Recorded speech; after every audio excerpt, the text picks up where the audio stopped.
The fight for freedom, effective government, and autonomy. 1790. The United States Constitution was just finished being signed by the states. It gave sweeping powers to the national government to legislate and pass laws, and also to declare war. To understand the need for this huge change, past years after the end of the American Revolution, we should go back to the war itself. The people of the colonies desired representation, as laws, specifically taxes, were being decided for them without their consent. Colonists wanted representation if laws were going to be passed about them. The colonists also wanted certain guarantees, though, of national government staying out of their life.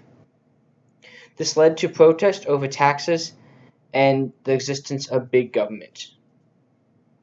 Also, you see the Boston Tea Party.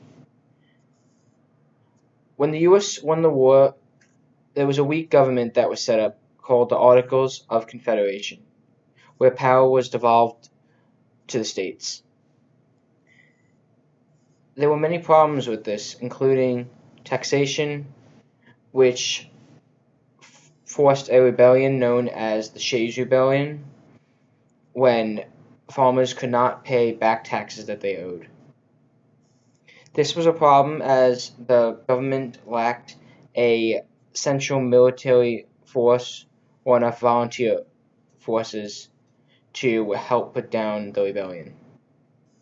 Other problems that existed was that there was no president, there was no effective way to get tax revenue, and that's important both for the passage of laws to help the United States itself in its new unit and keep it safe, and also because the United States owed back taxes to France for their help during the war, and taxes to the British from before the war itself.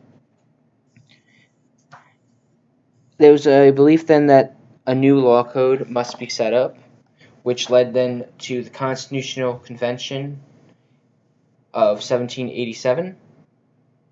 The Constitution helped to resolve a lot of issues between the various states and also create a tax policy as well. One of the big issues that was decided was on a legislative body. The big states, led by Virginia, wanted to have a legislative body that had representation based upon how many citizens are in each state, while the small states wanted to have an equal number for every state, as they would naturally be disadvantaged due to the lack of population. There was a compromise in this in that a bicameral legislature was set up, with the Senate having 2 senators per state, and in the House of Representatives, the other body, the population would determine how many seats you would get in the Congress.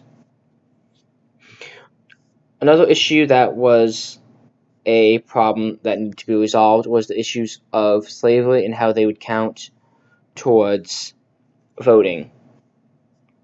Northern states did not want to have them count, as they weren't considered citizens by the South anyway, and the South did want them to be able to be counted. The compromise for that was that for every 5 slaves you would have 3 slaves that would count towards the voting population. In terms of the executive branch, a president was created along with a cabinet.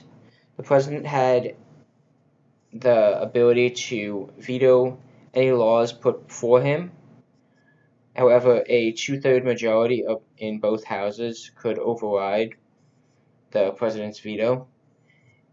He was also blocked from declaring war, which was a very important thing, as they didn't want a tyrant to just get us into a lot of wars. They also had a couple cabinet positions that were set up, including the Secretary of Treasury, which was led by Hamilton, who many of you probably have already heard of. Another issue was that a lot of the people and delegates wanted to prevent the government from getting too powerful, so a Bill of Rights was created, and that helped limit the powers of the government. For instance, it guaranteed free speech, freedom of assembly, and also granted any powers that were not stated in the Constitution to the states themselves to determine on their own. And because of the Constitution and just various interpretations of it in the future, we see an expansion of freedoms by the national government over time, a gradual opening up of the voting population from only only voters that own property that are white men to women, African Americans, and then a lowering of the age till 18 as well. You also see that, like I said, more freedoms and less government action in terms of many policies and determinants by states as we get to the current day on disputes like legalization of marriage, which was for a time done by the states, or drug uses like pot. Thus you see a more encompassing democracy as history moves into modernity.